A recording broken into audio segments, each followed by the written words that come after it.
Here is Steve Malzberg. I want us to watch Barack Obama, 2011, then we'll get to former Congressman Tancredo. Watch.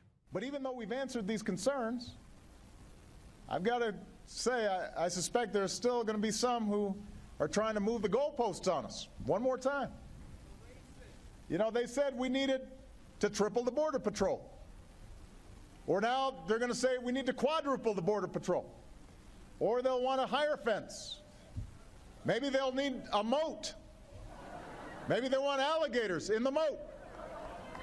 All right, the president doing what he does best. That was back in 2011.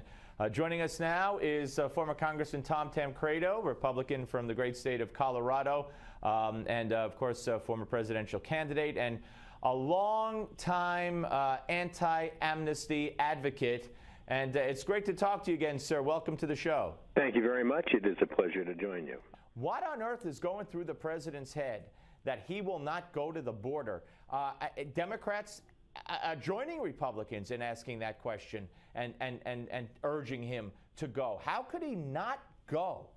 Right. Well, that's an excellent question. But when you're in the second of your when you're in the second term of your presidency, there's not a lot that you have to do in terms of even the politics of it. I mean, he recognizes fully well that he can do pretty much what he wants to do. If Congress won't go along with him, he can act unconstitutionally and sign a set of executive orders and force the bureaucracy into doing something that he wants.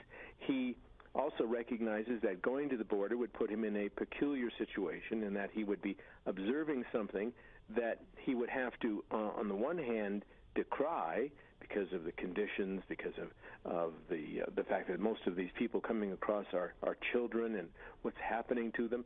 And on the other hand, would have to take responsibility for because he indeed is, and his policies and even his messages to South and Central America are the reason we see this happening.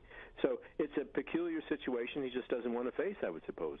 And let me ask you a series of questions on this whole thing. First of all, do you think this is intentional, as Louis Gohmert told me and others have believed, that that this was the intent of this administration, and that's why they took out ads in January asking for escorts for illegal children to the tune of 60,000 children strong, that they knew this was going to happen and this is what the president wants? Or are you of the school of thought that says, no, the president's going to, this is bad for him and he's going to wind up sending these kids back? Because I don't buy the latter.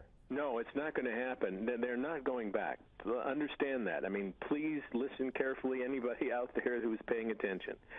Just because he is saying he wants more judges and more people to devote themselves to the process of returning these folks, it will not happen. And here's why.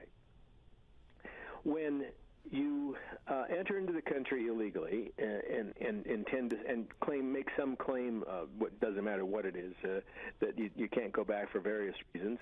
Right. What you get usually is a letter telling you to come back, and in the vernacular, it's actually called a run letter, because that means when you get the letter, you run. Nobody ever comes back to have the hearing. The hearing, right? It doesn't matter how many judges you have. Nobody comes back for the hearing. You see, that's the point. And nobody gets deported even when they come back for the hearing, and even when they're ordered deported. It doesn't happen. So it's all typical. It's all smoke and mirrors. It's what he does so well. He dissembles. He is a master at this. And so here he is going to be able to take on this mantle of trying to solve this horrible problem. Please, Congress, give me the money and everything will be okay. Well, no, it won't be okay. None of these people will go back home, I will tell you. And yes, I believe entirely that this is engineered a phenomena. It is, well, first of all, just as Louis said, you have messages to Homeland Security. We have identified the communications to Homeland Security that tells them, get ready, this is going to happen. right?